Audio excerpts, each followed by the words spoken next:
Have you ever found yourself waking up again and again in the middle of the night just to go pee? Maybe it starts around 1 a.m., then again at 3, maybe even once more before the sun comes up. You shuffle to the bathroom in the dark, half asleep, gripping the wall or door frame just to stay steady. And when you finally crawl back into bed, sleep doesn't always come back so easily, does it? It's frustrating. You're warm, you're tucked in, you want to rest, but your bladder seems to have other plans. Now let me ask you something. Have you ever wondered why this keeps happening? No matter what you try, maybe you've cut back on water, maybe you've tried medications, maybe you've even accepted it as just part of getting older. But what if I told you it doesn't have to be that way? Yes, it's true, millions of older adults are quietly struggling with the same issue. But what most don't know is this: there are gentle, simple, science-backed habits that can actually help you reduce those nighttime bathroom trips naturally. No pills, no surgeries, no expensive treatments, just small, everyday changes that can make a world of difference. In fact, I've spoken to people in their 60s, 70s, even their 80s who have completely turned their nights around, sleeping more soundly, waking up more energized, and feeling back in control of their own body. And it all started with a few new bedtime habits. So in this video, I'm going to walk you through 6 powerful techniques that have helped thousands of older adults sleep better without interruptions. These are real stories, real results, and real hope, and I want you to hear them because your body is still capable of change. You are not stuck, you are not broken, and you are definitely not alone. If you're ready to take back your nights and finally wake up refreshed, please hit that like button, subscribe, and turn on the bell icon so you don't miss our future videos. We're here to walk this journey with you, and your support truly helps us reach more people who need this. Now, grab a warm blanket, settle into your favorite chair, and let's begin this journey together, starting with step 1.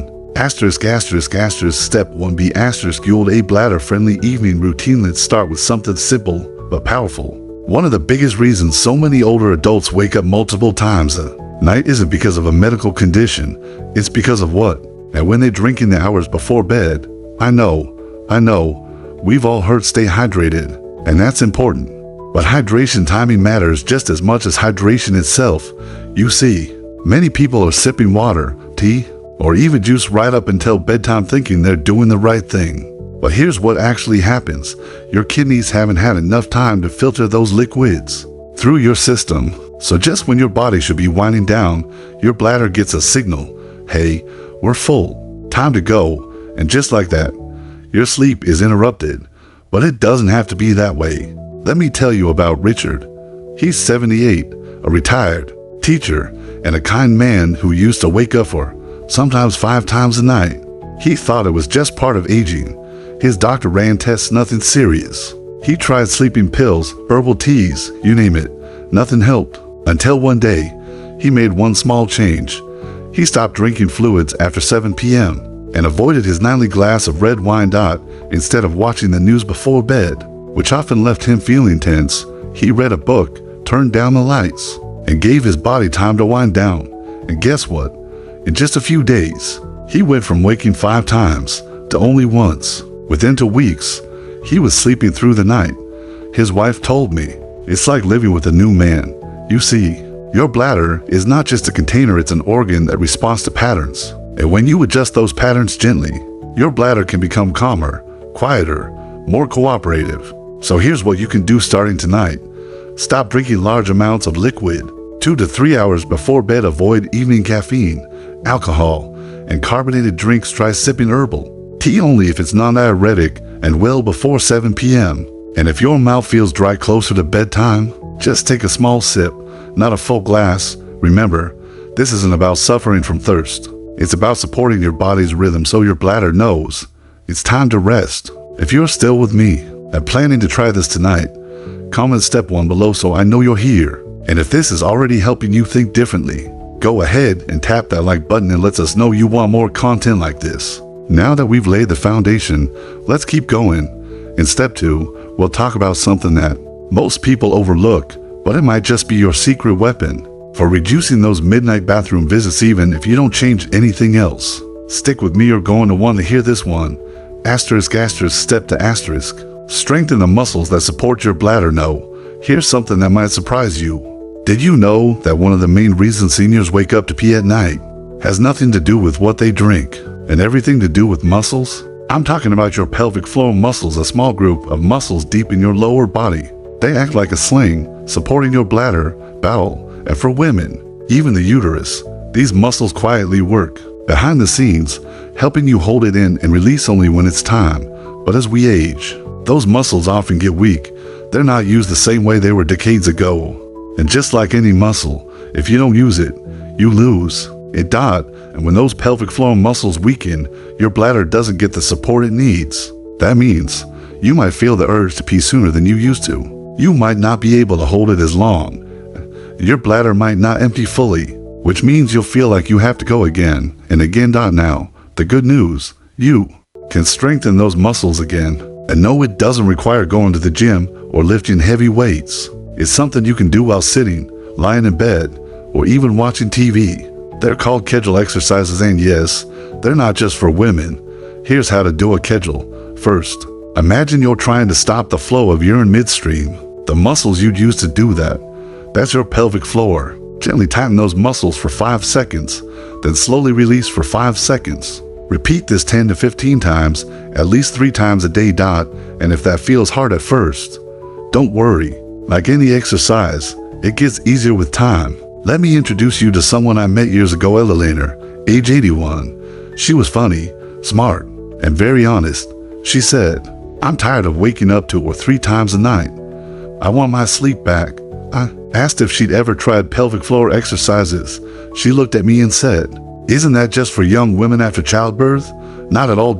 So she gave it a shot.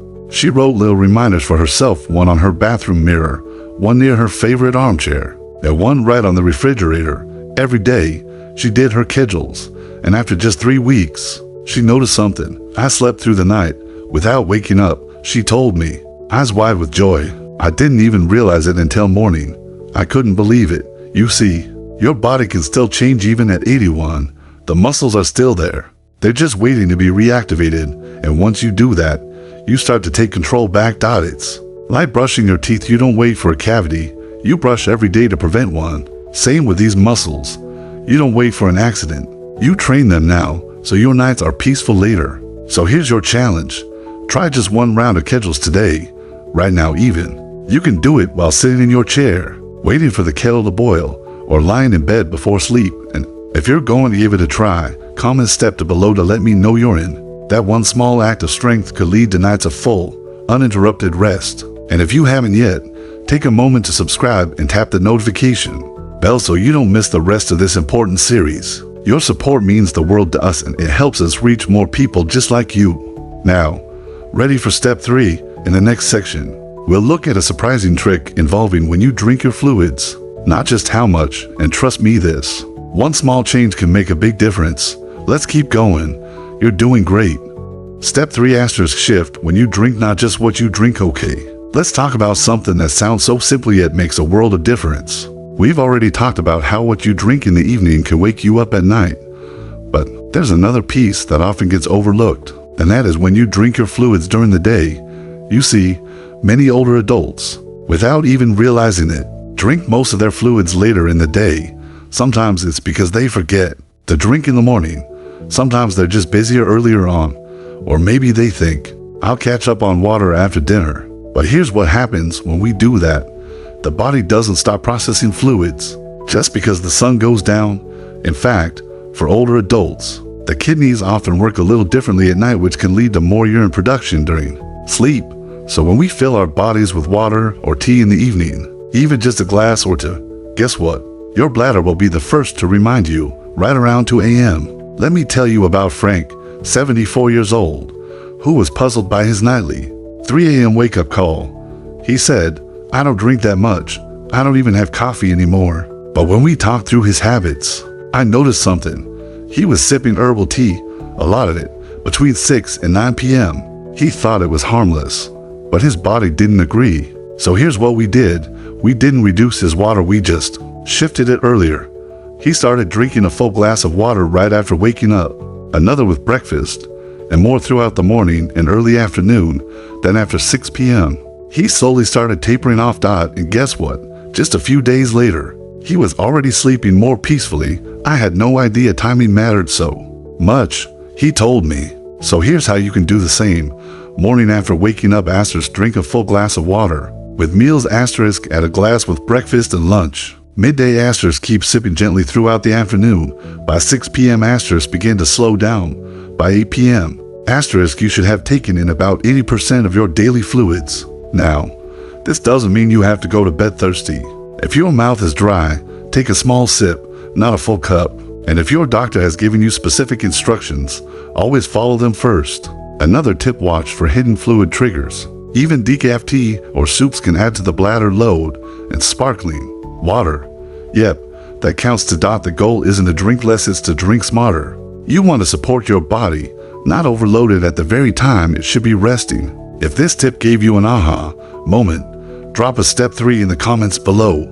It helps me know you're still with me, and it might just help someone else reading too.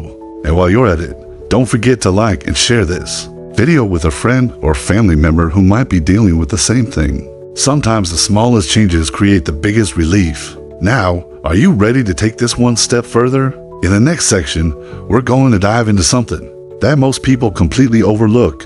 It's not about fluids or food. It's about the time on your clock and how the light in your home could be quietly waking your bladder. Trust me, you don't want to miss step 4.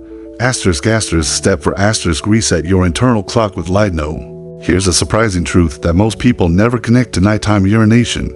Your bladder listens to your body clock, and that clock, your circadian rhythm, can get confused easily, especially in modern life. Let me explain. Your body is naturally designed to wind down as the sun sets. In the evening, your brain is supposed to release melatonin, a hormone that helps you relax, sleep deeply, and yes, even tells your bladder to settle down.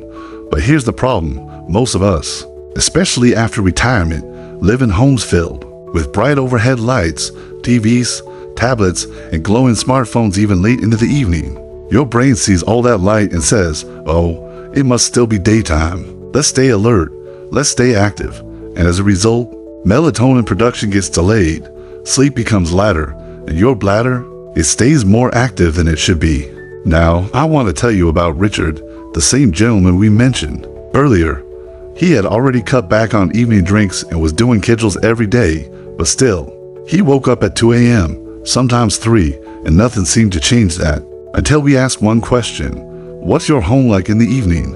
And he realized he was watching the news on a bright TV screen until 10:30 p.m. All his ceiling lights were on, and he was checking the mails on his phone at bed. So we tried something new. He started dimming the lights around 7 p.m. He swapped bright white bulbs for warm, soft lighting.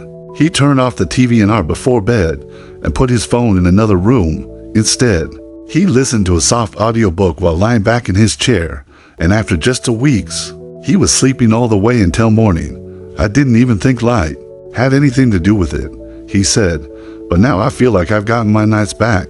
You see, this isn't about tricking your body, it's about reminding it what time it is. Here's how you can start. After 7 p.m., dim the lights in your home, especially overhead ones. Use soft, warm tone lamps instead of harsh white lighting. Turn off screens, TVs, phones, tablets at least 1 hour before bed. Replace screen time with calming activities, reading, soft music, a puzzle, or prayer. And if you really need your devices, try using blue light filters or glasses that block stimulating light. These small steps help your brain say it's nighttime. Time to rest. Time to calm the bladder. If you're going to try this tonight, comment step for below so I know you're still with me. And if this information is helping, a quick tap on the like button goes a long way in letting us know you want more videos like this. So, what happens when you combine better light, better timing, and stronger muscles? You build momentum, and momentum leads to healing. But there's still one more hidden factor most people forget: stress. And that brings us to step 5, where we'll explore how your nervous system might be playing tricks on your bladder, even when it's barely full. Stay with me, this next one is big. Step 5 calm your nerves, calm your bladder. Here's something that may surprise you. Your bladder doesn't only react to how much liquid is inside, it also reacts to how you're feeling. That's right, your emotional state, your stress levels, and even your thoughts before bed can send confusing signals to your bladder. You see, as we age, the communication between the brain and bladder becomes more sensitive. So if you're carrying tension, anxiety, or even just a restless mind into the evening, your bladder might respond with urgency, even when it's not full. This is called bladder oversensitivity, and it's very common in older adults. So let me ask you gently, do you ever go to bed with your thoughts racing, worrying about family, feeling tense after watching the news or scrolling your phone? If so, your bladder might be picking up on that tension and interpreting it as a just-in-case emergency signal. But here's the good news: this is something you can change, and it doesn't involve medications, machines, or expensive therapy. It just starts with a few minutes of intentional calm. Let me tell you about Judy, a 76-year-old grandmother who had been waking up 5 times every night. She had done everything right: no fluids after dinner, avoided caffeine, and even tried relaxation teas, but nothing worked. Then one night, her granddaughter, who was studying psychology, asked her, "Grandma, what do you do before bed?" Judy replied, "I usually watch the news, check Facebook, and then try to fall asleep." Her granddaughter smiled gently and said, "How about trying something different tonight?" So Judy gave it a shot. She dimmed the lights, turned off the TV, put on soft instrumental music, and spent just 10 minutes doing slow, deep breathing while lying in bed. She did this every night for 2 weeks, and guess what? Her nightly trips to the bathroom went from 5 to 1, sometimes none. She told me, "I never thought it would be this easy. I just needed to tell my body it was safe to rest." You see, your nervous system has 2 modes: fight or flight, when it's alert and tense, and rest and digest, when it's calm, peaceful, and cooperative. Your bladder listens to whichever mode is active. So when you create a ritual of quiet, your bladder learns to settle down with you. Here are some simple things you can try before bed: a warm shower or bath, listening to calming music, or a nature soundscape, soft stretching or gentle yoga, breathing in slowly for 4 seconds. Hold it for 4, exhaling for 6, reading a lighthearted book, not the news, and you don't need incense, chants, or perfect silence. You just need a little space, a little peace to send the signal: it's okay, you're safe, you can let go now. If you're going to try a bedtime relaxation routine tonight, comment step 5 below and let us know what's one thing that helps you feel calm before sleep. And if this video has been helpful so far, don't forget to like, subscribe, and share it with someone who might need these gentle reminders too. We're all walking this journey together, and every view, every comment helps this message reach someone in need. Now, we've covered 5 powerful steps, but there's one final piece to the puzzle, step 6, and it might just be the most hopeful one yet. It's time to talk about bladder retraining and how a few simple habits can change everything from the inside out. Let's finish strong. Step 6 asterisk, retrain your bladder and reclaim the night. Here we are, step 6. And this one might just be the missing link you've been waiting for. We've talked about fluid timing, muscle strength, light exposure, and calming your nerves. But did you know your bladder can actually be retrained? Yes, just like a habit. Your bladder can learn when to hold and when to let go. Many seniors don't realize that over time, the bladder becomes conditioned to expect nighttime trips, even if it's only holding a small amount. It's like a child who always gets up at midnight because they've gotten used to it. But the body can learn a new pattern at any age. Here's what I mean. When you wake up in the middle of the night and head straight to the bathroom, no questions asked, you're reinforcing the idea that any little urge equals get up and go. And the bladder learns that routine. But what if next time you wake up, you pause for just a moment? Ask yourself, do I really need to go? Or is this just the habit talking? Try taking a few slow breaths, shift your position, give it 5 or 10 minutes. You might just fall back asleep without needing to get up at all. That's called bladder retraining, and over time, this builds new messages between your brain and bladder. That small urges at night don't always mean emergency. They mean not yet. Let's rest. You can also practice daytime bladder training. Try spacing out your bathroom visits during the day, gradually increasing the time between trips. If you usually go every hour, aim for every hour and 15, then stretch it to every hour and a half. This teaches the bladder to hold more and send fewer false alarms. Let me share one last story about Marilyn, age 79. She had accepted her nighttime wake-ups as a way of life, but after watching a program like this one, she decided to try a new approach. She combined all 6 steps, drank water earlier, strengthened her pelvic floor, dimmed the lights, built a wind-down routine, started pausing before reacting to nighttime ergosan. Over the next month, she slowly went from 4 wake-ups a night to just 1, some nights, none at all. She said, "I feel like I finally got my sleep and my confidence back." If you've made it this far, let me tell you something important. Needing to pee at night doesn't mean you're broken. It doesn't mean you're too old to improve. It doesn't mean life is downhill from here. It just means your body is talking to you. And now, you've learned how to talk back with kindness, wisdom, and gentle action. So here's your invitation. Tonight, choose one small thing.